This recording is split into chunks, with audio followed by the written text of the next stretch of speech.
Should we warm up, build up some energy? Try to. Yeah. 1, 2. Red leather face, yellow leather face, red leather face, yellow leather face, red leather face, yellow leather face, red leather face, yellow leather face. Yeah. That one was like intense. Look, I built the energy up. Yeah. I'm at like it's fitting Toby Hooper, so I'm like, yeah. Oh yeah. Because his name is Hooper, so I was trying to make a basketball joke. I don't know.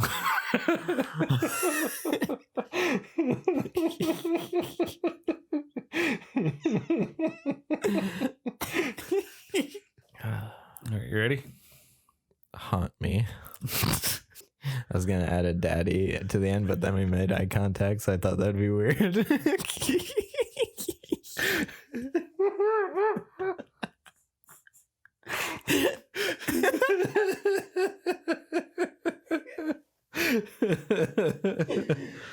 Hello and welcome to Matt Merys.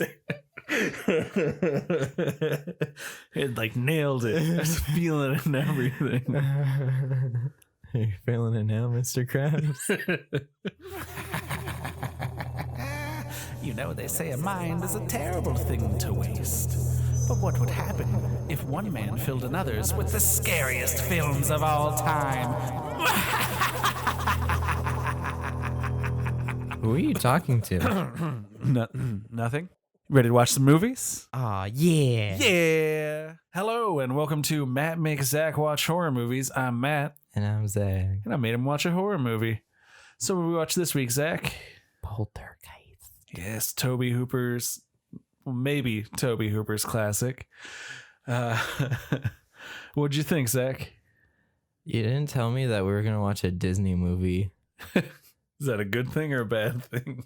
It was good. Okay. Because since I know it's one of the most iconic spooky ghost movies of all time, and it's our podcast icon, for those of you who don't know, it's Poltergeist TV. Yes. So I was expecting something really spooky, but then it was like a charming family and heartwarming, wholesome shots and This stuff. movie's got its scary moments, I think. Some pretty intense stuff. I mean, like, Coraline was spookier than that. That's fair. But yeah, so I was expecting like something worse, but then I got a wholesome, nice little movie. So you went in pretty blind on this one again. All I knew was the TV. That's it. Okay. I didn't know Mr. Incredible was in it. Yeah. Yeah. Craig Nelson. It's a bit. He maybe ate a person on Grace and Frankie. That's one of my favorite running bits on that show. I miss those old heartwarming movies that were funny and serious and also heartwarming with like, well, it's from a time when like movies for kids and for families could also just be like really dark. Yeah. Without being like edgelordy. Like, yeah, because I feel like movies now are just only serious. Yeah, well, that's why like Shazam was so refreshing to me this year. Was the dark stuff was really dark. Yeah, but it was still like a movie I wouldn't feel bad about showing like my 8-year-old brother-in-law. Like, yeah, because that's what I was thinking this whole time. Because I was imagining a movie, if I watched it as a kid, it would scar me. But I feel like I would have just enjoyed it as a kid. I mean, probably like some of the imagery would have like scarred me, but it would have been a movie I liked, I think, as a kid. Yeah, because Coraline's my favorite movie of all time, and I watched that as a kid. Well, it does remind me of like what Neil Gaiman says about Coraline, where he's like, only adults think that movie's scary. Yeah. Like, oh my God. I didn't know he said that. Yeah. That's the perfect description. Yeah. He's like, no. Every parent has come up to me and been like, that movie is upsetting. And every kid is like, it's my favorite. I watch it every Tuesday. Like, that is amazing. I literally argued with this again with a coworker because she was like, oh, Coraline's way too scary for my kid. And I was like, what are you talking about? It's amazing. Not if you don't tell them it's scary. Yeah. Well, it's sort of like, I remember watching Power Rangers as a kid, and like one of my aunts or uncles came in and was like, what the fuck is that thing, to like one of the monsters? And I was like, I don't know. It's like a big lava thing that wants to kill them all. And they were like, and you're okay with that? Yeah. Yeah, I'm fine with it. The Power Rangers are gonna win. Like, why would this upset me? Yeah, exactly. But then it's, oh, but do you want to watch such and such a movie? Nah, it's too scary. I won't watch it. Like, So I felt like it was a movie that I would have enjoyed watching as a kid rather than being scarred by it, because I was expecting this sort of movie. Only PG. Yeah, I could see that. But time before PG-13. Yeah, and to me, just like I said, just knowing it's iconic horror, I was expecting the worst scariness. Right. But I think it's nice. These movies get like weird reputations. That's what I'm finding. Yeah. I'm enjoying all of these. Yeah, they're all, this movie specifically is like a fun movie. Yeah. Like Steven Spielberg co-wrote it. Yeah. Like, yeah. Which is what I should have expected since it's Steven Spielberg. Right, because even Jaws is fun. Yeah. Jaws is way scarier than this movie. I saw this movie when I was about 15. It's one of like the few, like, I know I'm always like, I didn't really like horror. But it's one of them I watched because my sister and our cousin were watching it. So I watched it with them.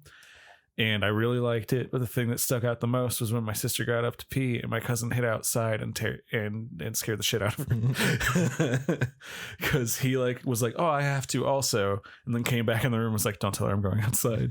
Waited outside the window that her chair was next to, and then went right on it. That's amazing. Yeah. I feel like that's a theme with people who love horror. Like, when Tim was on, he was saying how his dad scared him, and that's like one of the best memories. See, no one scared me with horror movies because they all knew I was too afraid and like felt bad at the time, I think. Yeah.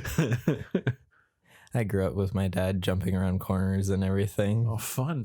So it's been my whole life. I would have done like a Wilhelm scream and just like fallen over if somebody did that to me. Which there was one of those in this movie. Of course. And Spielberg. Yeah. Steve. Yeah. Throw it in there. Put it in, Steve. Put it in. I got it in all mine. All three. Do it. You know what? Throw my pajama sheets in there too. My bed sheets. Hell yeah, free advertising. Do it, Steve. But don't talk about life forces. That's my thing, Steve. Don't do it. Oh, damn it. Oh. It's even the quote. There's no death. There's only the force. Damn it, Steve. Oh, come on. I'm slowly just turning into Ray Romano every time. Oh, come on. Oh, Steve. And then that's just like a stone's throw away from just turning into Kermit. So, may the force be with you. So let's get in the movie. Now that that's out of the way. I called it last week. I said there's going to be a lot of George Lucas. Yeah, the second I said Spielberg produced this, you were like, oh, okay. So that's what it is. Let's warm up those vocal cords. Yeah, this movie opens with the national anthem. Which right away I was like, is this like a title card? Yeah. Well, that's a fun opening considering how much TV plays into it. And I just like this movie a lot because then we meet the family and they're all just like delightful. I think that's why I loved it, because I freaking love Disney Channel movies and just wholesome content. Yeah, this was like if a Disney Channel movie was made by like, a cinematic master with like the best actors possible. Yeah. And it was just like a really charming family that you like all of them right away. Yeah. Craig T. Nelson is great. Mr. Incredible. Yeah. How can Coach. you not? Mr. Incredible, Mojo Jojo. Horror is filled with cartoons. Yep. And it's great. Love it. And the Little Rascal Bluto.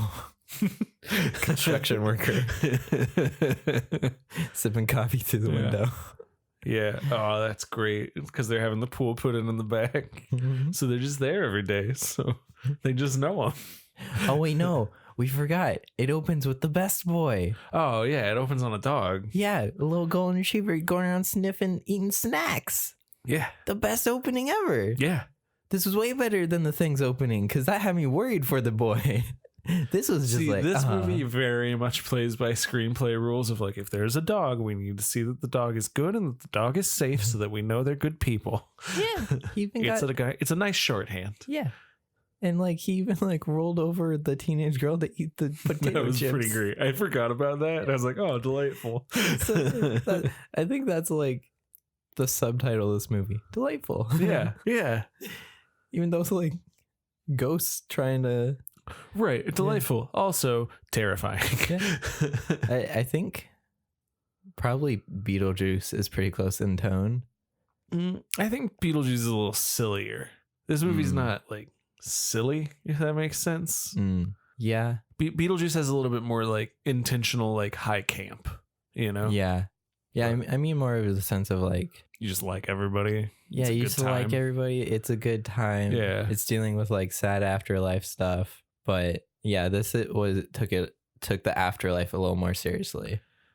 Yeah. I guess that's a good way of thinking of it. But yeah, we meet the whole family. They're all pretty fun. We get to watch them duel with the shitty neighbors over the TV. Oh yeah, that's which is still. I'm just like, why don't you guys just not use your remotes? Like, I found that no one has to move their TV. I found the solution. And before then, it introduced it by a wide shot of this nice little friendly neighborhood with a guy riding his bike and like a case of beer and like kids playing with race cars. And like I said, I was expecting something very spooky and scary, and like Steven Spielberg sounding music playing. I love so shocked. I love the score of this movie by Jerry Goldsmith. I think it's great. This is the first horror movie where I'm not like, put synths in there or don't do anything. This was like, oh yeah, I liked it. This fits. Good stuff. And then as we start to move on, we see the youngest daughter, Carol Ann, being creepy, because that's what kids do best. Talking to the TV. And then there's an earthquake and a light comes out of it, and it's real cool. And the other kid is scared of the tree. Yes. And the little clown. Okay. Who the fuck bought those kids that clown? What monster was like, yeah, perfect. Your kids don't need to sleep, right? Happy birthday. Not only is it a clown, but it's a doll clown and a clown that has very long limbs. Yeah, its hands are bigger than mine, and I have big hands.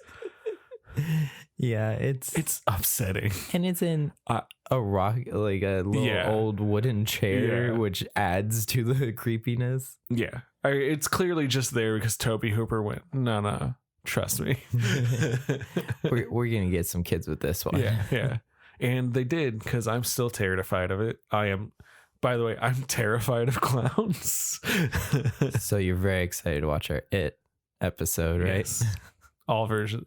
But like, I'm terrified of them, but like fascinated by them. And horror movies are my safe space. So I like to get scared by clowns in horror movies. It's why Killer Clowns from Outer Space is one of my favorites. Clowns have never really did anything for me. No.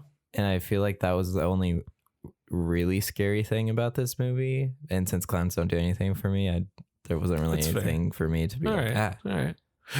Yeah.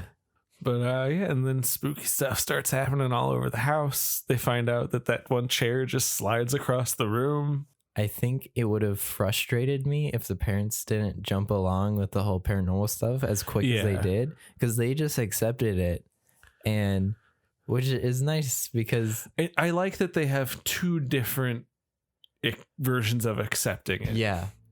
One is, no, I accept that this is happening, but this is fucked up. And one is like, wow, isn't this, can you believe it? Yeah. And both are like appropriate reactions. Yeah.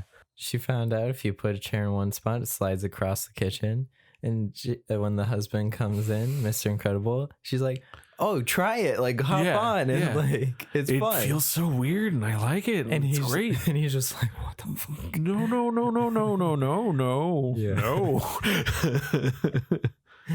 Yeah. And what you also find out, the dad is like they're in like an Arrested Development situation. Yeah, basically this was 1982. It's like the real big start of like the suburbs were like a thing, but now it becomes like the prefurbished condominium suburbs like we see in this movie. I really like the way this movie is trying to deal with this in that it's like, yeah, this place is like cool and idyllic, but the movie doesn't hesitate to say like, oh, it's going to be so ugly when they have to cut into the mountains to build these houses. Yeah. Oh, there's this weird undercurrent of like darkness to the suburbs that no one wants to talk about, but it's there.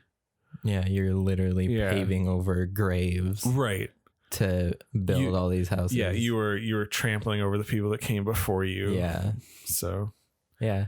I think that's a really interesting thing. In the same way that like Halloween is like, oh well, the suburbs can't protect you. This movie kind of deals with a lot of the same themes. Yeah. Then a nightmare happens when the tree that the little boy is afraid of breaks into their room and tries to eat him. I had kind of blocked that out, I guess. It's been a few years since I watched this. And I was like, oh, I thought it just broke the window and like kind of pulled him out. I forgot it like grows a mouth and tries to eat him. Yeah, I think that's why I was enjoying it as more of a whimsical type of movie too, because it's a tree trying to eat him, and it was practical puppetry and stuff. Yeah, so. It looks amazing. Yeah, but that gives off the vibe of like, oh, this is like an adventure sort of thing. Yeah, it's just fun, but also like really upsetting, like thinking about that happening to a kid, and also. What a way for him to find out that he's the favorite, because they just abandon his sister. Well, I mean, nothing was happening to her. Yeah. Because he was the one actively getting eaten by a tree. That's fair. But multiple times they're like, well, I mean, we got to save him. Take my hand, right? Before that, too, when the little girl's tugging the tree and like the smoky like hand kind of comes out. Oh, yeah. I really like that. Because the way it moves and stuff remind me of Disney animation and everything. Yeah. I really like that. Because this movie like wants you to know that these things are menacing, but also wants you to have a good time. Yeah. And I appreciate that. Yeah, I feel like that's been like all the movies that we watch. Yeah, this is a roller coaster. Yeah. It's like it's the best roller coaster. It's Steven Spielberg made a roller coaster. But yeah, and then they saved the little boy from getting eaten. Yeah, and it's a great scene. I love the effects in that. And then their daughter is just gone. Mm-mm. We've seen her get sucked into the closet, but they are just freaking out. They're so good in this movie. Deborah Jo Rupp and Craig T. Nelson as just distraught the entire time. When after that, and it cuts to him talking to the paranormal investigators. And just his eyes are dark, and he did an amazing job of playing the just destroyed father. Weird. Yeah. Just look, it's been a week. Okay, guys, I have not slept in a week. I have not gone to work. I don't really eat anymore. I just want my kid back. My daughter got sucked into a closet, and now she talks through TVs. Yeah. And then when the paranormal investigators are there, one of my favorite jokes in the movie is when he's... The paranormal investigators telling him like, yeah, I mean, I've seen some shit.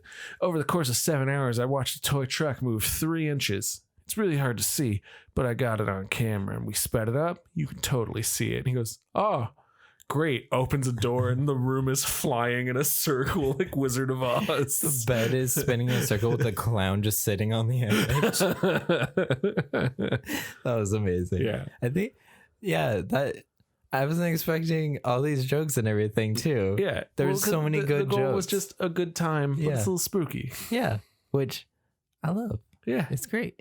Yeah. Yeah. But the paranormal investigators get there, they kind of try to debunk it, but pretty immediately they're just like, I mean, it's real, right? Like, we can't, I went and checked the base. Like, I think one of them says, like, I checked the basement. There's no magnets down there. There's nothing. Yeah. Like, I made sure no one went with me. Like, yeah, this is real. Well, I mean, the whole time, literally, after that scene where they open the door, it cuts to them sitting at a table, and she's like, well, we're not sure if your house is actually haunted. And then the coffee pot moves from across the table. Yeah, like she has to like, I legally have to say this, but looks like some poltergeist guy. Yeah. Roll credits. Yes. Also, here on Matt Zac Watch Horror Movies, another segment that we kind of subconsciously do is whoever has big glasses is now Bob. Yes. Bobby Shorts, Discount Bob. We had two potential Bobs in this movie. Yeah, we have 2 Bobs. This has never happened before. 3 if you count Zelda Rubinstein at the end. Yeah. Because Mr. Incredible had the Bob glasses when he was in, but he only had them when he was in bed. So he was bedtime Bobby. You've really put some thought into this, and I love it. That was just off the top. Oh, okay. I'm just in Bobby mode all the time. So Martin, what Bobby is he? That was bitch boy Bobby. Oh, okay. Because he had none of it. He bounced. He kind of had the only other, like, my favorite sequence in this movie, probably the only other, like, truly horrific the Indiana moment. Jones moment. Yeah, it's great when everything about that sequence plays out so well. From like, oh, I'm just gonna get some food, and like he's so casual, but like the way it's shot, because they don't turn on any lights, but within the movie, but the way the lighting is done, it almost feels like it has a spotlight on each thing he's gonna grab and do. So that you are focused only on those things. Yeah. Which is very Hooper. There's a movie he did right before this that you have not seen yet, but I'm going to find a way to work it in, called The Fun House, that kind of uses a little bit of that kind of lighting. And this is him doing that, but with like a budget. But like the way it almost like highlights like these little things like fridge, counter, steak, chicken. And then each one of those things like pays off. Yeah. Yeah, because the steak started like growing tumors. And then the whatever he had in his mouth, like maggots. Yeah. And then he runs to the bathroom and just starts tearing all of his skin off. Yeah. Yeah, no, yeah, definitely. He's just a bitch, right? Yeah, he was. But I love that sequence. Fun fact, the hands tearing away at the face, Steven Spielberg hands. Really? Yeah. Because they wanted it shot in a particular way, and he was like, I can do it right. What was it? What was his name? Tom Savini. Didn't he do that with Friday the 13th when he... Yeah, multiple things in Friday the 13th. Yeah, where he was like, okay, no, just let me do it. Yeah, I got it. Yeah, that's cool. I think, too, also, because it was such a good time and just like more of a whimsical movie, when it cut back to the mirror and it's a clearly prosthetic head and he starts tearing away with it, and then like there's a skull below it and like blood and everything. Yeah. Suspension of disbelief wasn't broken just because the tone of this movie was like, oh, neat. Yeah. Yeah. Yeah. It was just cool. I will say, effects. like, if I had seen this movie as a kid, that would be the scene that I'd be like, oh, I have to leave the room. Bye. Yeah. Well, I mean, as a kid watching like Star Wars Episode 3 and watching Anakin burn to a crisp. Oh, yeah. That scene got me. For me, it was the sandworms in Beetlejuice as a kid. Oh, yeah. I loved Beetlejuice, but for years I thought the sandworm was a way bigger part of the movie, because it would get to the part where the sandworm was going to come out and be like, oh, I gotta go, and I'd like leave for 5 minutes. Yeah. I'd be like, oh, call me when it's over, and then they'd forget to like call me back into the room, because everyone's watching the movie. Yeah. So for years I was like, yeah, the sandworms are like a big part of that movie, right? I think for me, when that scene came on in Episode 3, I just looked away until it was over. When he'd stop screaming, oh, I hate you. Yeah, were you more upset by the sheer terror of watching a man burn, or Hayden Christensen? Watching a man burn, because growing up with those movies, they were the best shit ever. Even as a kid, I was like, Hayden Christensen guy's kind of weak sauce. But also remember, I was a way smaller kid at that point. I know. Trust me, I loved Jake Lloyd as a child, so I was just like, ooh, lightsabers. Yeah, pretty much. That's how I feel now. Very true. Oh yeah, and then before that scene, when they're still like skeptical, bitch boy Bobby comes running back down the stairs and he's like, you guys, I think I got like bit by a ghost. Guys, we need to start calling this a haunting. No, he was still skeptical, because he was like, it's their job. He's like, Yeah, he's the one that he's the one that real. says like I went and like checked in the basement. I didn't see anything. Yeah, but, he was the one who kept checking everything. Yeah, But I was like, you got bit by I a think ghost. that's why though. Like everything goes after him. In movie logic, he is the doubter, and the doubter has to be punished. You know. Yeah, and he leaves because he's bitch boy Bobby. And then Craig T. Nelson's Bedtime Bobby. Bedtime His Bobby. boss comes to check on him because he's been out for like 2 weeks with the flu. And he's showing him like, well, we don't want to lose you. I'm afraid you're thinking about quitting is what this actually is. So we want to give you the new house right up here. We're going to start building. And I love this shot because it just looks like a fence on this beautiful hill with a great view. And then it just slowly pulls back and it's a graveyard. Yeah. And he's like, oh no, we relocate them. We get approval from their families, and we already own the land, and we did it once. Where your house is used to be a graveyard. And then he just goes, I'm too high for this shit. It was. I'm too high for this shit. Yeah. Yeah, and because I think he literally was just like, all right, whatever, and then just went back. Yeah, he's like, well, that explains a lot. Bye. But then after Bitch Boy Bobby leaves, they call in the big guns. Bring in Zelda Rubinstein. I forget her character name. I love her in this movie so much. Literally, the second I saw her, for anybody who watches Gravity Falls, I was just like, Gideon, little Gideon. That character's totally based off of this character. Is it? That's awesome. Yeah, it's like literally the second I saw her, I was instantly, it clicked because I've never seen it, so I didn't know. And Gravity Falls is because Alex Hirsch is amazing, and he puts like all kinds of references and everything, because Gravity Falls is like a love letter to so many things. That's awesome. And the second I saw it, because Lil Gideon is the country accent and like big glasses, big hair, like he's short, totally based off of this character. And the second I saw it, I was like, oh my god, yes. Well, yeah, I mean, this movie is where like the spiritualist goes from being kind of, because I mean, they were like these big showmen and stuff in pop culture, to now still like every single person has to be like, I am calm and soft spoken, and I'm just here to help you. Yeah. I love her in this movie. Yeah. She's so good. But she's also kind of like, everyone else is in a horror movie and she's like, fuck that, I'm in an action movie. Everything about it, like they shoot her at low angles and she has great one-liners. That's right. Yeah, like the whole time when she's trying to get them to do stuff and everything, she's like, throw me the ball. Like, get to the chopper. Get to the chopper. Hasta la vista. I'll be back. I would 100% like these deep fake videos going around. Just her edit her into Predator and Terminator, please.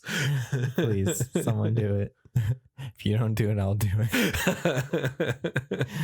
I gotta edit these podcasts. Like, don't make me spend more time on this.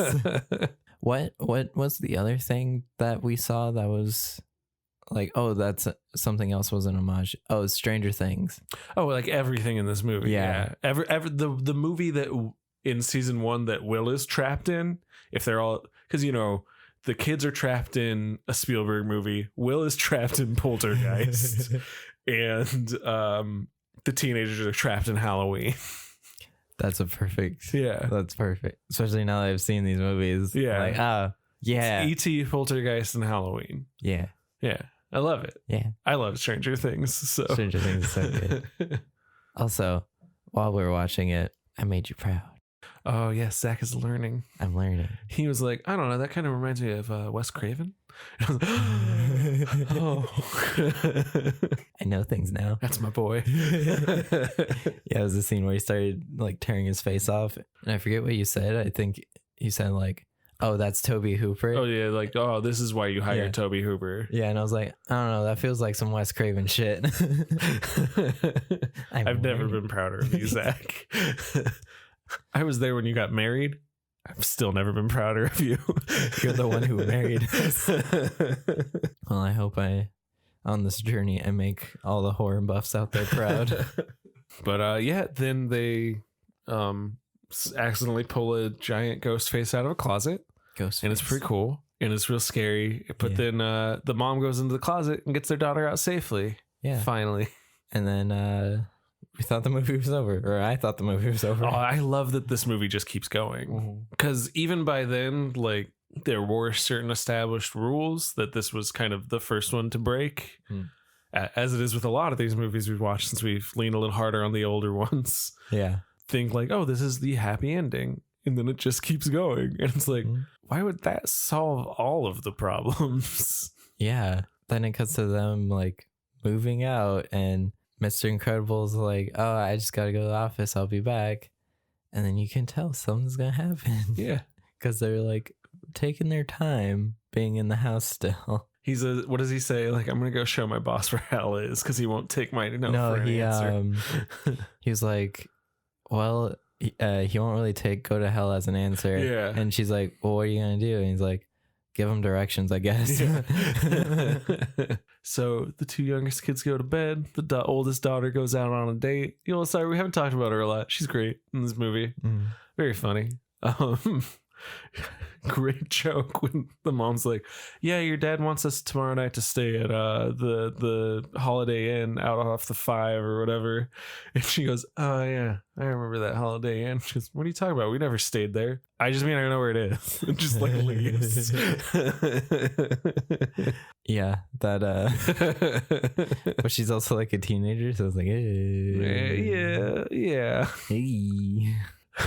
But she's also like hardly in this movie because she just bounces whenever spooky shit happens. She's the only smart fucking person in this movie. Oh no, we forgot to talk about the best scene when spooky shit's going on. So they send their son away. Yeah, but the dog just goes with him. Well, it was literally like a quick shot just to a taxi cab, and the little boy just walks with his little suitcase, gets in, looks behind, gets in the taxi, and then the dog does the exact same thing. I love that the dog has the exact same look back, reluctantly enter the taxi. Everything about that is magic. It was so good. But yeah, so you have a false sense of, oh, everything's finished. Everything's done. Cool. And then that clown disappears. Yeah. The other great part of this movie, my other favorite scene, again, it's just Tobe Hooper, like just being like, oh, I know what to do. Like at this point, he's made Texas Chainsaw, Funhouse, and Salem's Lot. So he's already like horror master Tobe Hooper. And he's just like, yeah, now here's where I show you why I've earned that title. Because the other stuff is like shocking and like gory. Yeah. And this is just like, no, I can just scare you. You like clowns? Yeah. It does such a good job because still, I've seen this movie like 3 times. It gets me every time when he looks under the bed, pulls up the blanket, and then goes, huh? And then the hand just grabs him. Yeah, and it's chokes so him out. good. Yeah. Oh, I love this movie. That was one thing I was thinking about, because as we've discussed before, my issues with From Dusk Till Dawn, the first half felt like a Tarantino movie, the second half felt like a Robert Rodriguez movie. That's the point of the movie. Yes, but I was really enjoying the first half being a Quentin Tarantino movie, and then wanted that to keep going. So when it transitioned, I was like, I don't want to watch this anymore. I was a little worried about that happening with this, because the beginning was very Spielberg, and I was like, oh, I'm enjoying this. I hope like it doesn't turn into a just horror movie like in the middle, but there's a good balance between, so I could just be happy the whole time. Yeah, you still like them all. They're all still pretty funny. Like you're just here to have a good time. Yeah, it didn't just flip the switch out of nowhere. Yeah, which I like. But then the mom is over trapped in her room, experiencing Nightmare on Elm Street. 2 years before though, so this came before. That's right. Because it was the same like spinning room thing too. I assume nobody almost died from this one. No, everyone was fine. As far as I know, no one got hurt. I feel like Spielberg wouldn't let that happen. No. This movie had a budget and a studio, so those things help. Yeah. But she winds up outside, trapped in the pool. Well, the empty mud hole for the pool. And then corpses just start floating up out of the water. Didn't she scream at that giant spooky ghost thing first? Oh yeah, she tries to get in the room to save her kids. The ghost literally knocks her out of the house, throws her down the stairs. She's running, trying to get the neighbors, and then she falls in the pool, and then the corpses. Yeah, which she kept falling back in and like trying to get out, and I was waiting for the corpses to like grab her or something, but they just kind of floated towards her. So I was like, wait, couldn't you just like still gross, still real weird. Yeah. Can I ask you something? What do you think was cheaper in 1982? A real skeleton or a fake skeleton? Yeah. We had this conversation for Texas Chainsaw as well. Yeah, that's right. This time they didn't know, though. Apparently they just bought it from like a medical supply company, and it didn't say human remains. So they like literally like made up these human skeletons and then found out after the fact, like, oh yeah, if you ordered from them, they just send you skeletons. And they were like, wait, what? So this wasn't a movie. The curse was just real the whole time. Well, that saves on special effects. Yeah, there you go. But and then she finally gets helped out by the neighbor, who then sucks and just leaves because that dude's terrible. Yeah. Wouldn't just change the channel without his remote. Clearly he's a monster. I mean, he did value Mr. Rogers over football, so I get it. He's making good choices. Although you're a sports boy now, right? You go to one soccer game. Yeah, football. Sports boy. For those of you who don't know us personally, which is most people, neither of us have ever been into sports our whole lives. No. And I went to one soccer game. It was fun, but I'm not a sports boy. Sports are fun to go watch, but I'm not going to watch them at home probably. Yeah, we're going to watch horror. This is why it's a horror movie podcast, not a sports boy podcast. Yeah. What about a sports horror movie podcast? There's got to be one. There's got to be like a sports-based horror movie. Oh, I'm sure there's a whole subgenre. I'm sure you could make a podcast on jocks in horror. There's a lot of 80s horror movies that are about like gyms, because those were like a new thing. So that counts, right? That's a sport. Sure. Kind of. I like how we're like even debating. Wait, is that that's a sport? Like CrossFit's kind of a sport. Yoga's a sport. Can you compete at those? Is yoga an Tweet Olympic us, guys. sport? Let us know. Yeah, tweet us. Well, weightlifting is an Olympic sport, so I guess it's a sport, right? So is sprinting. Getting swole. Yeah. Everybody runs in these movies. I guess we're sports boys. Yeah. We watch people run all the time. Yeah. Sports Boys, the podcast. I like the footballs. That's going on a t-shirt. I like the footballs, Sports Boys. The podcast. Yeah. So Poltergeist. Oh yeah, the real bodies. Oh, she finally gets in, manages to get through the door. The closet has turned into what looks like a throat. Oh, after she gets past my favorite creature in the movie, which is the big skeleton thing. I love it. Yeah. That effect is great. Because it was just somebody with a cool puppet and they superimposed it. It looked very Tim Burton-esque. Yeah. I love it. Which I took a peek. That's what you drew. Yes. For the drawing. Yeah. It's my favorite creature. Could have gone clown, but everybody does the clown. I'm not like the other girls. Exactly.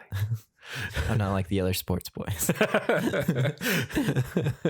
Yeah, and then she saves the kids. They get out of the house. The dad sees all the corpses coming up, and he's just pulled up with his boss, who is out to dinner with, and he says, "That's what it is, isn't it? You moved the headstones, but you didn't move the corpses. Lies. Yeah.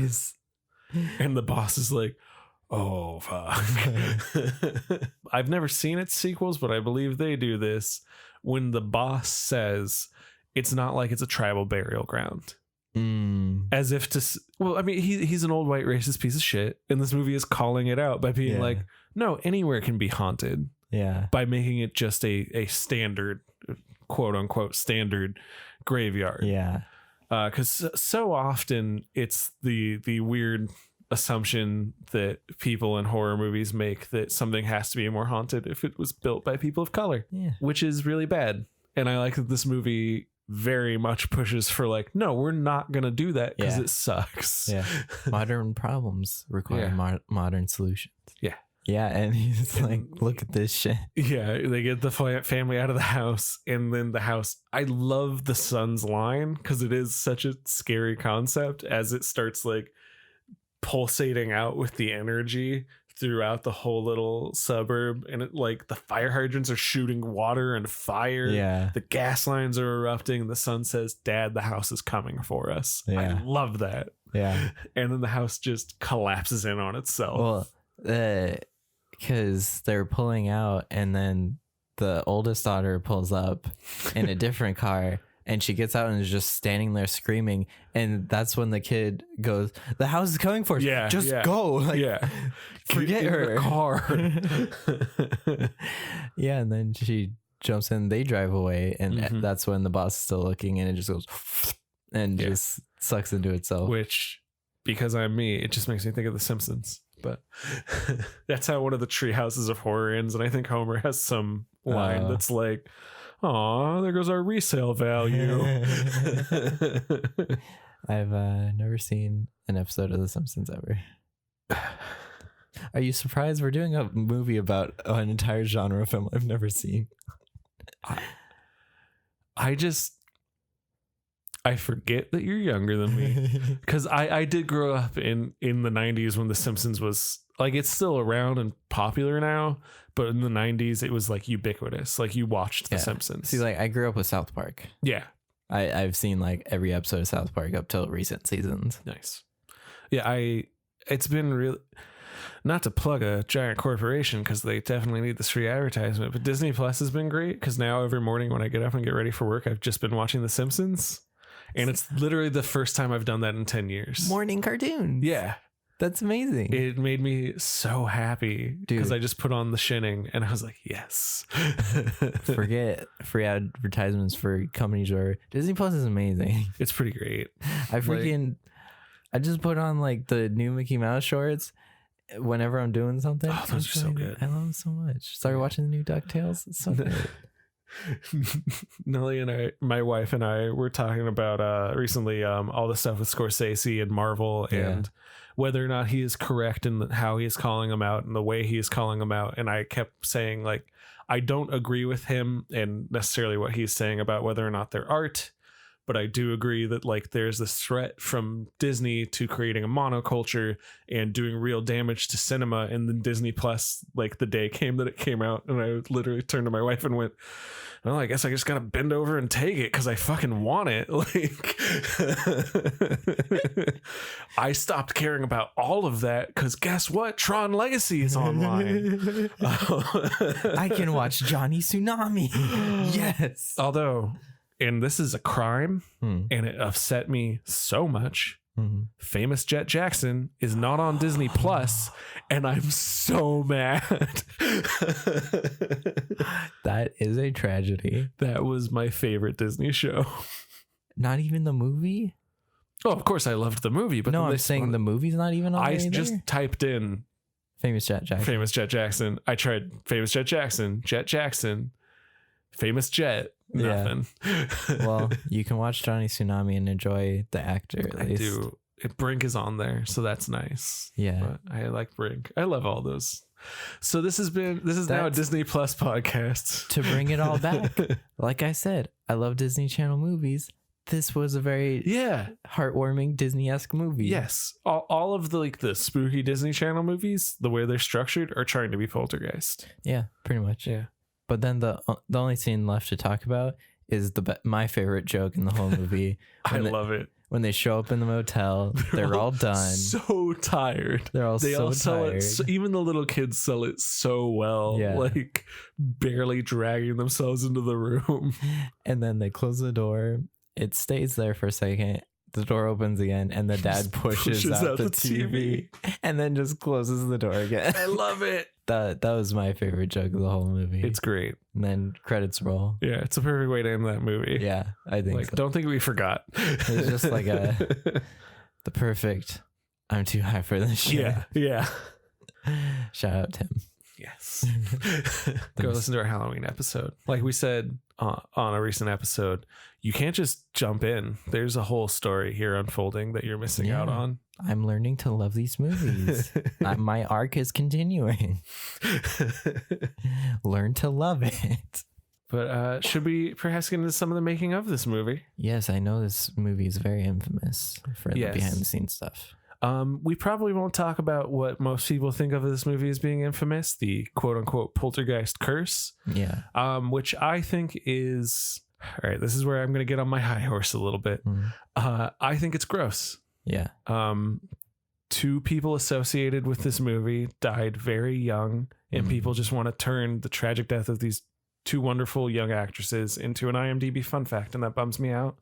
So we're not going to play that game. Yeah.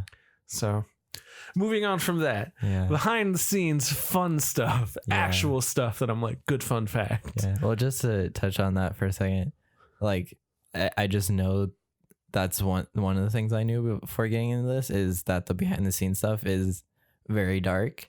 And I think that's why I was expecting the tone of the movie to be very dark. It's not really though. It's much like the fact that people only pick up on the scariest things about this movie to talk about because it's a horror movie. I mean, it makes sense. Like Dead Meat actually did a great episode about cursed movies and how that's not really like a thing, and it's dumb to do that. Yeah.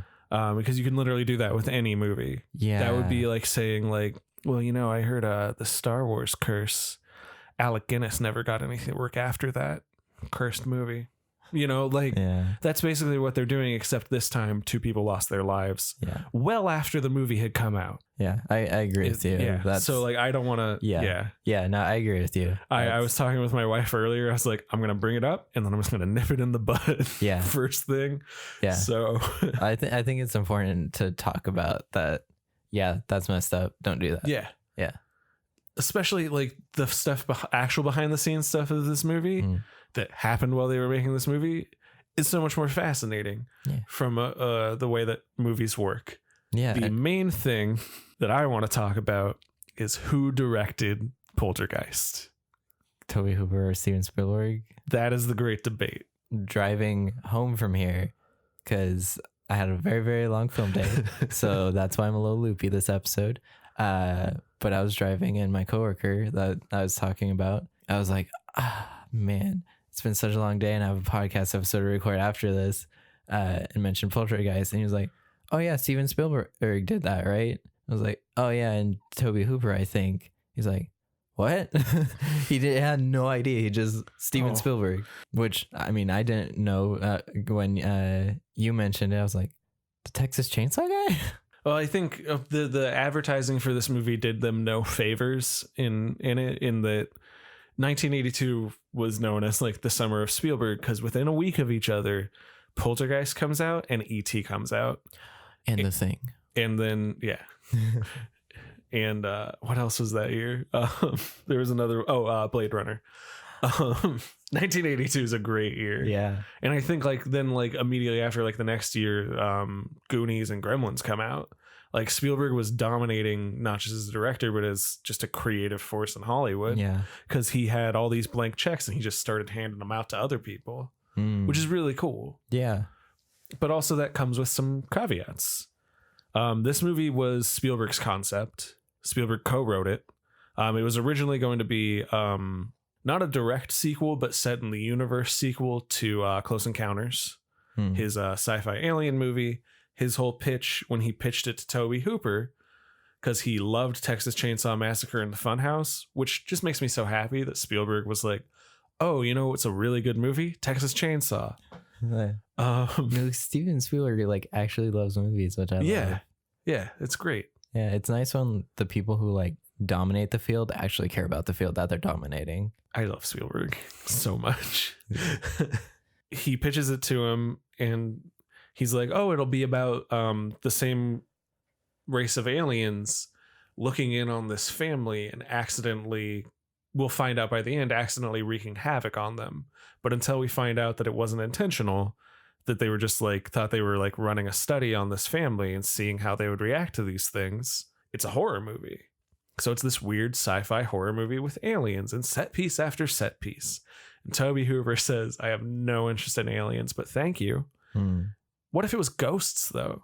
I'm a horror movie guy. Make it ghosts. And Spielberg says, okay. That's amazing. Because really, like, until the end of this, like, if at the end of this movie, instead of crumpling in on itself, the house got sucked up into a UFO, would you have been surprised? I mean, I think that would have been where I'm like, huh. Yeah, I mean, That's with the weird. ghosts walking down the steps, it would have just been they see an alien, you know? Yeah. Like, It's like more this movie- straightforward. Yeah, this movie makes almost kind of makes more sense if it's aliens. Yeah. Like, now that I know that. Yeah. So then, depending on who you believe, then Spielberg was contractually obligated through his ET contract to not direct another movie for all of 1982. Because they wanted to be able to say, we have the movie that Spielberg directed. And they gave him unrivaled control and a huge budget. And he made one of the best movies of all time. Never seen E.T. E.T.'s really good. We should watch it sometime. Not for the podcast, Yeah. but Just watch it. just because it's good. Yeah. Supposedly he wanted to direct this, but couldn't because of that. And Hooper, depending on who you believe, Hooper knew that. And so let Spielberg essentially use his name on this movie, but was not the director. Huh. Unless you talk to almost anyone involved with this movie who doesn't want to, for some reason, talk shit on Tobe Hooper, including Steven Spielberg himself, who has said multiple times, that was Toby's movie. I was very hands-on as a producer, sometimes perhaps too hands-on, but it was Toby's movie. But then there's stuff like, it is not untrue that Spielberg was the person who dealt directly with the editor of the movie and with Jerry Goldsmith while he was doing the score. Yeah. Which, I mean, really, movies are made in the editing. Yeah. So, like, it's tough. I feel like it's just they both. I Because it felt think they very co-directed it, basically. Yeah, I think so. Because, like I said, I was worried about the tone shifting of it being Spielberg and then all Tobe Hooper, but it was a good mixture. Yeah. Well, apparently Tobe Hooper, even the people who say, like, no, definitely he was the one who directed it. He was the one on set every day. He was the one telling the actors what to do. Say, though, that, like, whenever Spielberg was around, he did kind of defer to Spielberg. But at the same time, if Steven Spielberg walked up and told me, Matt, you're drinking that water wrong, I'd be like, how would you like me to do it, sir? It would. I mean, if I was Tobe Hooper, I was directing a movie, and Steven Spielberg was on set, yeah, I'll ask him. He's like an amazing filmmaker. I'll be like, hey, what do you think of this? What Spielberg said was, like, Hooper is kind of a timid guy, basically, and he's not always the first person to jump forward with an idea. So oftentimes I would be the one going, ooh, what if we did this? Yeah. And then that's what we would do. Yeah. Which is not the same thing as directing. So it's fine. Yeah. It's collaboration. Yeah. It reminds me a little bit of, like, the stuff you hear about, like, Nightmare Before Christmas, where when Tim Burton was there, they would say, like, so Henry, what do you want us to do? And he would say, oh, I'm not sure. Tim, what do you think? Yeah. Because, of course, this very hands-on, talented director is your producer. You might just be like, what do you think we should do? Yeah. It makes sense. Yeah. Oh, man. Now I get it. Because as a giant animation nerd, and Coraline being my favorite movie ever, I get upset that people don't know Henry Selick is the director of Nightmare Before Christmas. Because, like, Henry Selick's amazing. So, but, like, they have that thing of, oh, it's Tim Burton. Oh, it's Steve Spielberg, right? Like, right. They don't even realize that they worked on it. Yeah. Which sucks. Well, and a lot of that's, like, the studio. Like, this movie was literally advertised as Steven Spielberg's Poltergeist, essentially. Yeah. That's why it's important to me that we recognize names of the people that, like, worked on the movie. It just is. And Tobe Hooper was so underrated as a director, partly because of this movie. This movie is a huge hit, but because of all the stuff going on behind the scenes with the directing credit, including at one point having to be investigated by the Directors Guild because they were like, oh, well, maybe you did violate your contract and maybe the wrong person is being credited. Because in Hollywood, if you're not getting credited, you're not forwarding your career. So it's very important. They looked into it, said Hooper was definitely the director, but still the fact that all that happened kind of, like, held Hooper back a lot. And that gets into what I promised you was going to be my fun fact this week. I told you last week. Oh, yeah. So Tobe Hooper can't really find work, but he does find work with the Cannon Film Group, who are notorious for making some really, really bad movies. really, really cheaply. Like Superman 4, The Quest for Peace. Breakin' 2, Electric Boogaloo. Things like that. There's a great documentary all about them that is fucking awesome. They're basically why Chuck Norris had a career. They go to him and they say, well, you just made the biggest movie of all time. Well, you should come make movies for us. Get under a 4-picture deal for us. And he says, well, if you're willing to fund my movies, yeah. And the 2 passion projects he wants to do are a remake of a movie called Invaders from Mars, which he did as like a sci-fi horror comedy. Yeah. And he wants to do a movie called Life Force, which is bad but fascinating, about space vampires. Did you say Force? Oh, Steve, stop Toby. He's doing it again. And Cannon's conditions are that he has to direct 2 for them. So he has to finally do a sequel to the Texas Chainsaw Massacre, which is great. Yeah, because I remember you said that one was like done like many years later. 10 years later, 1984. Like, and he changes the genre by making it a horror comedy, and I love it. And the other one that never comes to fruition after different buyouts, different, backroom deals, I assume. Somehow Cannon gets the rights to your and I favorite superhero. We almost saw in the 80s Tobe Hooper's Spider-Man. Are you kidding me? No. And he didn't really want to make it, but he just wanted to make these 2 movies that were like big passion projects for him. And he knew how notoriously tough to work with the Cannon group was. Yeah. So like literally it starts off like they did with every movie apparently. Oh, this is going to be, an effects extravaganza, $10 million. That script is looking pricey. Change it and we'll make it $8 million. Change it again and we'll do it for 2. We could have seen Tobe Hooper's Spider-Man. It would have been him versus Doc Ock. Apparently they were really going to lean in on like the body horror of having these metal arms fused to you. Oh my God. Yeah. We didn't. Why don't we have that? Doesn't that sound awesome? That sounds amazing. Yeah. Well, at least we got Sam Raimi. Yeah, I mean, well, it's funny that it makes sense that they kind of just... I'm going to get into my love of the Spider-Man franchise real quick. As you should. It is... I always say Spider-Man's not my favorite superhero. He's my favorite thing in pop culture. But in trying to make it, they go after Tobe Hooper, and then after him, it's one of like the directors of a Friday the 13th sequel. And then it's at one point going to be James Cameron, who we think of as, oh yeah, James Cameron, he makes the biggest movies of all time. But he started off as like a weird B horror movie guy too. And then it goes to Sam Raimi, who makes weird B horror movies. It's just so like weird that Spider-Man, they're like, yeah, no, it's got to be a guy who makes horror movies. Yeah. Why do you think that is? I actually I think it was Patrick H. Willems on YouTube on his channel. He had a fascinating video that all the best blockbuster directors come from horror. Because you kind of run down the list, like Steven Spielberg, Jaws, George Lucas, THX 133 kind of has a weird sci-fi horror vibe to it, and the dystopian imagery. Sam Raimi and Evil Dead. I mean, even Zack Snyder's first movie was Dawn of the Dead, the Dawn of the Dead remake. Yeah. The gentleman who made Shazam that we were talking about earlier, loving it so much, comes from horror. He made Lights Out and Annabelle Creation. Huh. Yeah. James Wan, who did The Fast and the Furious and Aquaman, created, Saw, Insidious, and The Conjuring. So what you're saying is we're going to become master director filmmakers when we make the Bobby Shorts movie. Yeah, Bobby Shorts. That we talked about on Friday the 13th. Bobby Shorts and the Vodka Lime Spritzer. It's going to be a hit.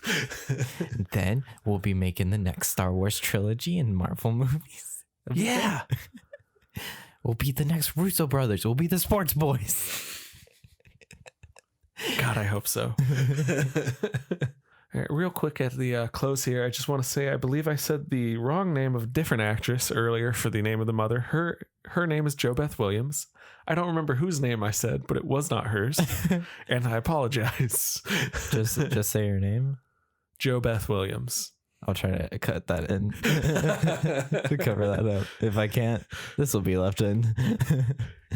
No, now you have to say it and just say it as flat as you can. Jo Beth Williams, and edit it in earlier. Jo Beth Williams. There you go. We fixed it. The problem is solved. We forgot to do this last week. How are we tying this to Tarantino? I mean, Spielberg. This There's got to be movie being so big. We could just use our Texas Chainsaw links because of Tobe Hooper, but let's challenge ourselves. And I don't want to keep thinking about From Dusk Till Dawn. Because it's just too good. How can you handle it? Boy, Matt, I love talking about movies. All right, let's go. Craig T. Nelson. Mr. Incredible. Jason Lee's in The Bobby. Incredibles. He's Syndrome. Yeah. Kevin Smith is friends with Quentin Tarantino. We're bringing up From Dusk Till Dawn and Kevin Smith. We're not making an episode 20. We're not doing this podcast anymore. It's tough because I think Craig T. Nelson is more of a TV guy, but he's like the only person from this movie that I really know very well as an actor. I mean, did anybody else actually like act in more stuff? Zelda Rubinstein is in a ton of stuff. Jo Beth Williams is like an actress who I'm not super familiar with her work, but she's still around working. The way the little girl looks at the TV screen with the static is how I look at Tarantino movies. I feel like that's just what Tarantino does at night. The movies are over. The movies are talking to me. They're here. There you go. We tied it to Tarantino. You're welcome. Bruce, come here. Come look at this. All right, but seriously, Craig T. Nelson to Jason Lee to Matt Damon in Dogma to Brad Pitt in Ocean's 11 to Quentin Tarantino. I did it. My head hurts. What are you talking about? The 6 degrees is always easy for you. It's such a burden. You're the one who always does it. Yeah, right? Sure. Tarantino, we did it. Yeah, and this movie, I love it. It's just a good time. Yeah. And I'm glad we got to have this time together, Zach. We're both so tired. I'd hope you enjoy this time together. But yeah, I was expecting this movie to be, because like I've said before, going into Ghost Month, that's the type of movies I don't like, because it relies on the spooky, something's gonna get you, and I just get bored. Like the movie, but when it's good, it's good. Yeah. Well, like that's what I was expecting going into this, but so far it's 2 out of 2. Love Candyman, love Poltergeist. It's great. Yeah. I think there's only one movie that we've watched that I don't like, and I'm tired of talking about it. But yeah, so far all these movies have been great. And where can everybody find you, Zach? Zac Shirk on Instagram and ZachShirk.com. Where can they find you? You can find me as I draw paintings on just about everything, or on my Facebook page, Matt Merys. And go to our YouTube channel, Supermoon Exclamation, if you want to watch us draw the drawing. Yeah, it's real good. Yeah, Matt did the ghost thing, and I haven't drawn mine yet, so maybe it's good. I'm curious to see what it is. It's a fun, exquisite corpse exercise. Yeah, and make sure to follow us, rate us on Apple Podcasts, Google Podcasts, Spotify, Stitcher. We're on all those. Matt makes Zach watch horror movies. Yeah. And be sure to tune in next week when we're watching a film by a director, and the film itself also, that I think are very indebted to the tone of not the tone, but some of the pacing and things of I was about to Poltergeist. say, are we about to watch another Disney movie? I don't think that one looks like it. Join us next week when we watch a movie very deeply indebted to Poltergeist. Mm-hmm. How's that? Sure. We're watching James Wan's The Conjuring. I'm very scared that that's going to be the type of horror movie where I'm like, you'll be surprised because it's that, but it's the best version of it. Okay. So like it works. Tune in next week. Yes. On the thrilling conclusion of Sports Boys. Sports Boys. This run's really gone off the rails. We're tired, guys. All right, wrap us up here. All right. And on that note, this house is clean.